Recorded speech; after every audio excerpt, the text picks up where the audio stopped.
Alright, so 5 and 7 are the two we're going to go over here.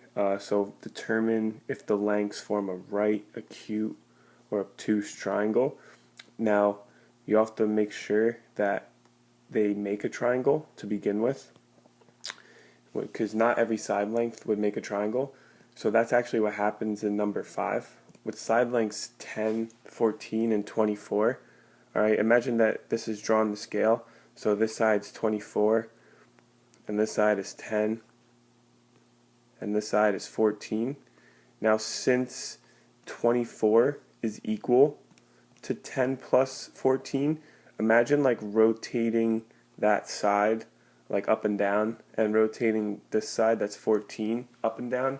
They would only touch right here when they overlap with the third side that's 24.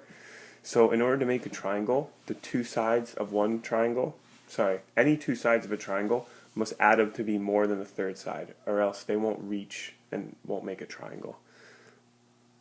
Alright, now for number 7, determine if the triangle is right, acute, or obtuse. So just like the last one, you should check that this can make a triangle, and it does, because if you look at the two smaller sides, 5.3 and 6.7, they add up to be more than 7.8.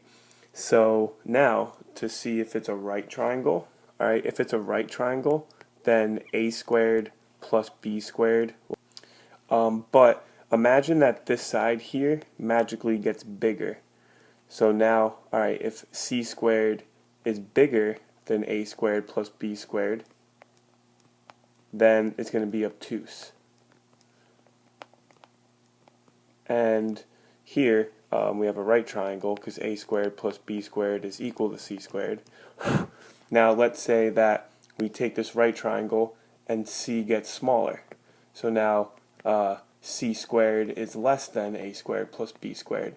Alright, then in that case it's going to be an acute triangle. So we'd have to square all these sides here and compare the sum of a squared plus b squared to c squared. Now, how do you know which one is c squared? Well, it's going to be the biggest one. If this was a right triangle, then the biggest side would be 7.8. It would be the hypotenuse, 7.8. But c is always the biggest side. So now if we take a squared plus b squared and add them together, we see that a squared plus b squared is greater than c squared. So the hypotenuse is less than the leg squared, which means it has to be an acute triangle.